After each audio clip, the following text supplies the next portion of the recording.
Value zone hyper mart Nandamuri Balakrishna గారిచే November 28న నాచారంలో గొప్ప ప్రారంభం.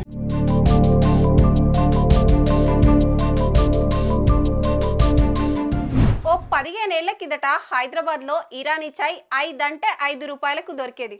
ఉస్మానియా బిస్కెట్ ఖరీదు రూపాయి. ఓ 7 రూపాయలు ఖర్చు పెట్టుకుంటుంటే సాయంత్రం టీ టైం రుచిగా గడిచిపోయేది. ఆ తర్వాత అది 10 రూపాయలైంది. ఇప్పుడు 20 రూపాయలు ఇస్తే గానీ ఇరానీ చాయ్ దొరకడం లేదు. అమ్మో అంత కాస్ట్ అనుకొని 10 రూపాయల టీతో సర్దుకుపోయేవారు ఎంతో మంది. 20 రూపాయలకే ఆలోచిస్తాం కదా. అదే టీ తాజ్ ప్యాలెస్ లో అయితే ఏకంగా 700 రూపాయలు ఫోన్ పే కొట్టాల్సిందే.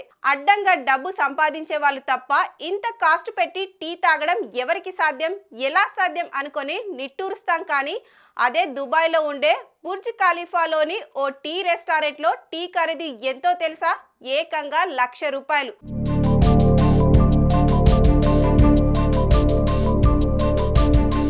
పాలు, టీ పొడి, చక్కెర వేసే టీకి 1,00,000 రూపాయలు ఎందుకు అనుకుంటున్నారు కదా? మరేం లేదండి, అక్కడ దొరికే టీలో పాలు, టీ పొడి, చక్కెరతో పాటు 24 క్యారెట్ల బంగారం పౌడర్ని కలిపేస్తారంట. టీ మీద బంగారంతో చేసిన సన్నటి పేపరు కప్పి తెస్తారంట. ఆ టీని సిల్వర్ కప్పు, సిల్వర్ సాసెట్లో పోసి మన ముందు పెడతారంట.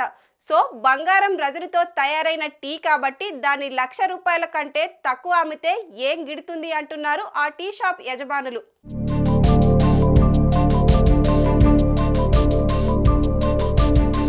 కొప్పున్నమ్మ ఏ పూలైనా పెట్టుకుంటుంది.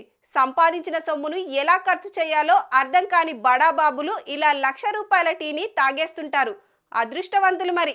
సుమన్ టీవీలో మీ పర్సనల్ అండ్ బిజినెస్ ప్రమోషన్స్ కోసం కింది నెంబర్కి కాంటాక్ట్ చేయండి.